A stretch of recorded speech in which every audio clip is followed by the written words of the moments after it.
결국에는 매매라는 것도 내 손이 움직이는 거고, 내 손이 움직이는 건 내 머리가 시키는 거고, 내 성격이 반영이 되는 거고, 모든 것들이 반영된 매매의 결과라는 거예요. 그러면 결국에는 최종적으로 도달해야 될 마지막 결론은 뭐냐?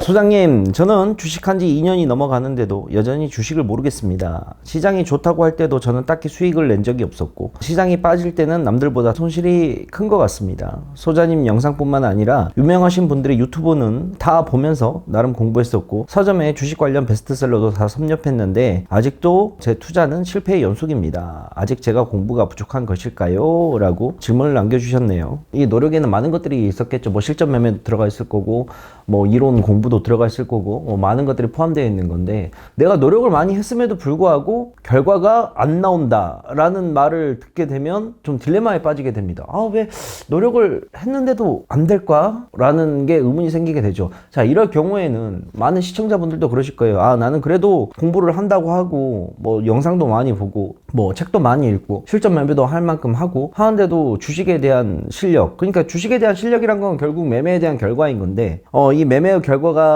내가 생각하기에 흡족하지 않았을 때 나는 과연 무엇이 잘못인가 라는 생각을 많이 하게 되는데, 이거는 본인이 노력을 적게 해서가 아니에요. 결국은 뭐냐면 방법의 차이를 좀 생각을 하셔야 돼요. 여러분들이 주식에 대해서 노력을 하고 있음에도 불구하고 뭔가 결과가 안 나올 때는 여러분들이 노력에 비한 것만큼 이 노력에 대한 방법론 자체가 좀 잘못되어 있다는 거죠. 나는 좋은 원석을 가지고 있음에도 불구하고 이거를 아직 발굴을 못 해낸 거야. 방법이 잘못돼서. 그래서 본인들이 공부를 함에 있어서 뭔가 좀 성적이 안 나오고 뭔가 매매의 결과가 흡족하게 나오지 않을 경우에는 방법론적인 것을 다시 생각을 해봐서 그동안 공부했던 방법을 좀 바꿀 필요가 있어요. 그렇게 되면 아마 예전보다 나은 방향으로 저는 갈 거라고 생각을 하고 있거든요. 그래서 오늘 제가 이제 좀 이야기를 좀 해드릴 내용은 이런 방법론적인 거에 대해서 원론적인 것들을 제가 좀 알려드리려고 합니다. 그래서 이러한 것들이 용재는 저런 식으로 생각을 하고 있구나 라고 해서 본인들의 매매 방향에 대해서 방향성 자체가 좀 방법론적인 게 잡아준다 그런다면 너무나 좋은 영상이 또 되겠죠. 자, 일단은 기본적으로 매매에 있어서 좀 실수를 좀 많이 하는 부분들이 단발성 매매에 좀 집중을 하는 것들이 좀 문제입니다. 단발성 매매라는 거는 그냥 한 번만 매매하고 끝나버리는 거죠. 보통 개인 투자자들이 이런 식으로 굉장히 좀 많이 매매를 해요. 이게 단발성 매매 한번 맛을 들이게 되게 되면 너무 초단기적인 투자만 지향을 하게 돼요. 시장이 좋을 때 내가 종목을 샀어. 근데 한 3일 만에 4일 만에 일주일도 안 돼갖고 뭐 한 20% 수익을 벌었어. 그러면 이게 계속해서 이어질 거라는 생각을 하게 되고 계속해서 똑같은 매매를 추구하게 됩니다. 그러나 이거는 시장이 상승장일 때지, 요즘처럼 시장이 좀 많이 불안정하고 횡보장이거나 하락장이 왔을 때 내가 어느 종목을 운 좋게 들어가서 20% 수익을 냈는데 다음 종목도 똑같이 그 정도 수준의 수익을 내기란 굉장히 어려워요. 그러면 어떤 종목들을 찾게 되느냐, 결국은 호가 변동폭이 크고 하루에 많이 올라가고 내려가게 하는 급등락 주식들을 찾게 됩니다. 그러면 테마주로 이미 많이 올라가 있는 종목들을 또 건드리게 되는 거죠. 종목들을 찾아볼 때 기본적으로 저가에 있는 종목들을 찾아보는 게 아니라 항상 거래량이 가장 높고 상승률 상위에 있는 종목들을 매매를 계속해서 똑같이 매매를 하게 돼요. 그렇게 되면 그러한 종목들을 잘 들어가서 가는 종목이 간다라는 얘기를 믿고 종목을 사서 수익을 내면 다행이겠지만, 이게 수익을 낸다 해서 다음 종목에 똑같이 그 패턴으로 수익을 낼 수 있을 거란 확률은 굉장히 줄어든 거죠. 그래서 단발성 매매를 할 때도 어느 정도 우리가 리스크 감수는 하고 너무 단발성 매매에 모든 역량을 집중할 필요는 없다. 그래서 내가 지금 하고 있는 매매가 정말 단발적으로 하는 매매인지 아니면 지속 가능한 매매가 될 수 있게끔 매매를 하고 있는지도 좀 생각을 해 보셔야 되는 부분입니다. 그 다음에 두 번째로 좀 이야기를 좀 하고 싶은 게, 이미 올라가 있는 종목들을 너무 많이 쳐다볼 필요는 없어요. 주식이라는 거는 기본적으로 우리가 생각을 할 때 좋은 주식을 싸게 사는데 항상 의미가 있습니다. 좋은 주식을 비싸게 사는 건 의미가 없어요. 자, 예를 들어서 삼성전자가 지금 뭐 10만원 밑에서 이제 8만원 밑에서 놀고 있는데, 자, 삼성전자가 만약에 지금 50만원이라 그런다면 여러분들은 베팅을 하실 거예요? 아마 베팅을 안 하실 겁니다. 왜? 주가가 내가 생각해도 너무 높다고 생각을 하기 때문에. 그러한 이유는 뭐예요? 삼성전자가 나쁘기 때문이에요? 아니겠죠. 삼성전자는 애나 지금이나 똑같은 가치이고 애나 지금이나 비전이 높은 우리나라의 탑 클래스 주식입니다. 그런데 삼성전자를 50만 원에 사는 것과 지금 가격에 7만 원에 사는 것, 여러분들이라면 두 가지 선택만 있다 그런다면 어떤 거를 선택하실 거예요? 당연히 7만 원일 때 산다는 거죠. 결국은 이 말은 뭐냐면 좋은 주식을 싸게 사야지 우리가 주식을 하는데 의미가 있다는 건데, 주식을 하다 보게 되면 싼 주식은 잘 안 쳐다보게 됩니다. 거래량도 없고 가격도 싸고 그런 주식들 잘 안 쳐다보게 돼요. 항상 찾아보는 게 단발성, 방금 말했던 단발성 매매처럼 거래량이 이미 나와 있고 굉장히 높고 그 다음에 시세가 받아서 이미 많이 올라가 있는 주식들만 쳐다본다는 거죠. 근데 실질적으로 개인들이 주식 투자를 하게 되면 가장 좋은 방법은 단기 매매보다는 중장기 투자를 우선시해야 되는데, 이 중장기 투자를 할 때 있어서 가장 기본적으로 고려돼야 할 사항은 바로 가격이에요. 이미 가격이 높게 측정되어 있는 게 아니라 가격이 쌀 때 주식을 좀 쳐다보고 우리가 관심을 가져야 되는 거죠. 자, 일례로 한 가지를 얘기해 드린다 그런다면, 결국은 지금 시장은 뭐 반도체와 2차전지 이렇게 크게 분류를 할 수가 있는 부분인데, 그래서 지금은 반도체가 잘 나가고 있고 2차전지가 죽을 쓰고 있지만, 이 2차전지도 국가 산업 경쟁력을 지금 갖고 나라에서 밀어주고 있는 사업이거든요. 그리고 모든 기업들이 여기에 사활을 걸고 지금 일이 붙어서 하고 있습니다. 그러면 이러한 기업들과 이러한 업종들은 결국은 순환매가 돌기 시작하게 되면 다시 또 올라갈 수 있는 기틀을 마련해 주고 있어요. 마련해 줄 거예요. 그러면 우리가 지금 가격이 쌀 때 이러한 것들을 좀 봐야 된다 라고 얘기를 해드리는 거죠. 그래서 이미 올라가 있고 이미 많이 가격이 높게 형성되어 있는 종목을 고르기보다는 아직은 사람들 기억 속에서 잊혀지고 남들이 하지 않는 투자,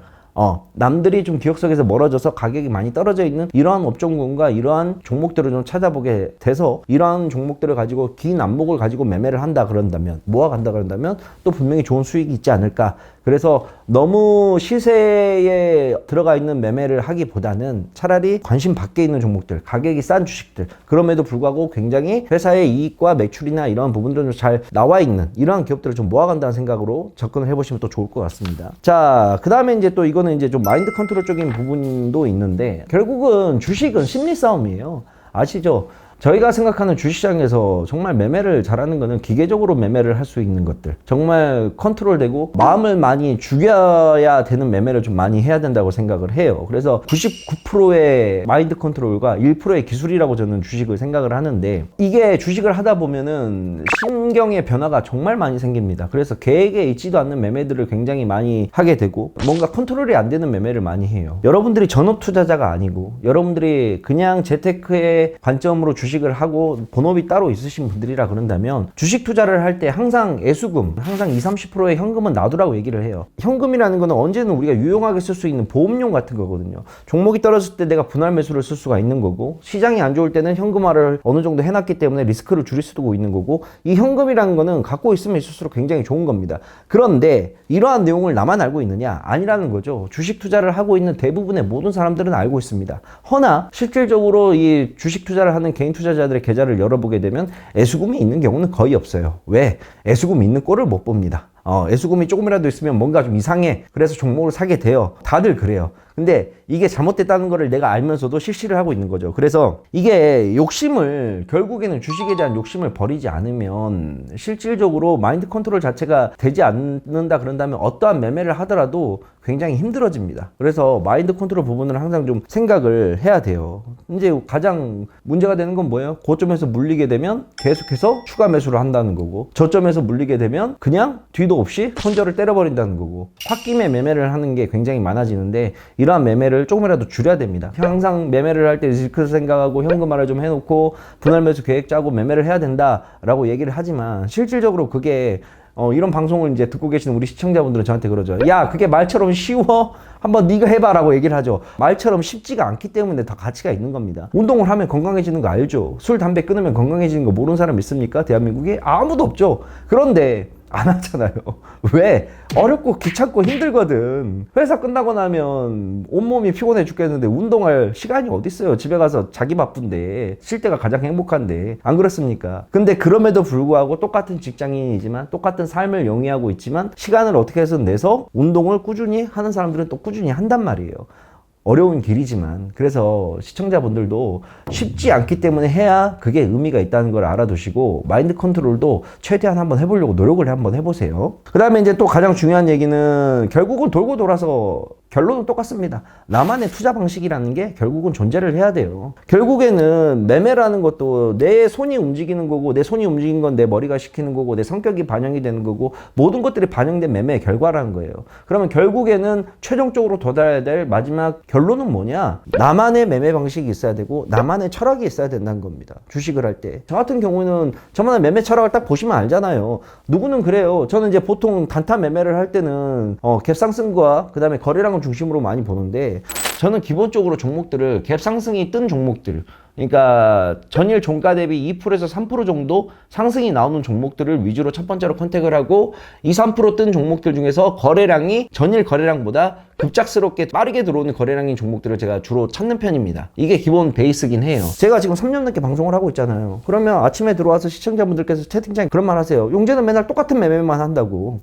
그냥 갭상승에 거래량 들어가는 종목들만 맨날 찾아서 매매를 한다고. 그건 왜 그렇게 하겠어요? 그게 제가 그동안 살아왔던 매매 방식에 있어서 가장 확률이 높고 제가 자신 있는 매매법이기 때문에 그 매매를 제가 하는 겁니다. 이해 가시죠? 그건 잘못된 게 아니에요. 만약에 저와 다른 매매법이 존재를 하고 여러분들께서 자신 있어 하는 매매법이 있다 그런다면 여러분들은 그 매매법으로 매매를 해가지고 수익을 내면 되는 겁니다. 본인만의 색깔이 있어야 되고 본인만의 확고한 투자 철학이 있어야 하고 원칙이 있어야 돼요. 그거는 주식 매매에 있어서 어떤 거나 다 똑같이 적용되는 문제들입니다. 그러니까 그 부분도 한번 우리 시청자분들께서 생각을 좀 해보시길 바랍니다.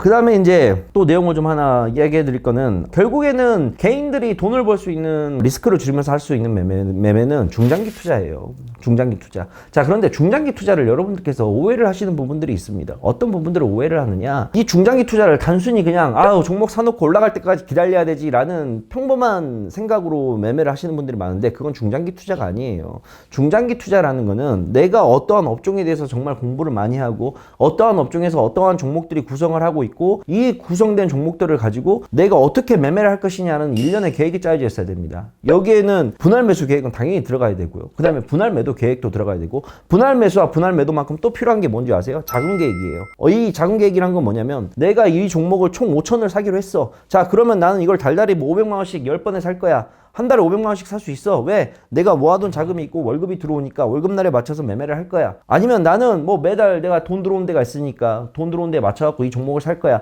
등등 자금 계획이 명확해야 돼요. 근데 이 자금 계획을 세우지 않고 일단은 지르고 봐. 이 종목 사야지. 그래. 2차 전지가 지금 가격이 싸다고 사놓고 한 2년 기다려야지. 한 1억 정도 있네. 1억 다 사지 뭐. 사놓고 기다리는 거야. 그런데 종목이 더 빠져. 종목은 언제든지 더 빠질 수 있고 올라갈 수가 있는 거거든요. 종목이 더 빠져. 추가 매수하고 싶어. 근데 추가 매수할 돈이 있나? 이미 돈 다 썼는데. 그러면 애정에도 없던 자금을 끌어다 씁니다. 그거는 뭐 지인의 돈을 빌릴 수도 있는 부분이고, 아니면은 무언가를 팔아서, 예를 들어서 내 집을 담보로 대출을 받을 수도 있는 거고, 등등 이렇게 계획이 없는 매매를 하는 거예요. 그러면 이것 또한 중장기 투자로서의 메리트가 확 떨어진다는 거죠. 그 다음에 이게 여러분들도 또 안다시피 분산 투자를 좀 많이 한다고 생각을 하는데, 처음에는 예를 들어서 나는 나는 2차 전지 좀 갖고 있고 반도체도 갖고 있고 제약도 갖고 있고 뭐 건설주도 좀 갖고 있을래. 그래서 종목을 분산해놔요. 딱 업종별로 하나씩. 근데 이게 시간이 지나면 지날수록 종목 수가 점점 줄어듭니다. 왜? 물려있는 것들에다가 나머지 것들 다 팔아버리고 여기에다 계속 물타기를 하기 때문에. 어떤 경우인지 아시죠? 종목 수가 많아졌다가 점점 이게 분산 투자에서 점점 집중 투자가 돼요. 개인들이 겪는 가장 큰 고질적인 문제입니다. 근데 그것 또한 제가 예전에 얘기를 했지만, 종목을 보고 투자를 하는 게 아니라 전체적인 내 계좌의 상태를 보고 투자를 하라는 말을 많이 제가 해드렸거든요. 종목을 보고 투자하는 것보다 내 계좌의 전체적인 리스크가 어느 종목에서 발생을 하고 있는지 계좌의 종목과 손실률과 수익률을 보면서 좀 체크를 해야 되는데, 그러한 부분들이 개인들이 좀 많이 안 되는 것들 중에 하나예요. 그런 것들은 좀 계좌를 보면서 좀 움직일 좀 필요가 있습니다.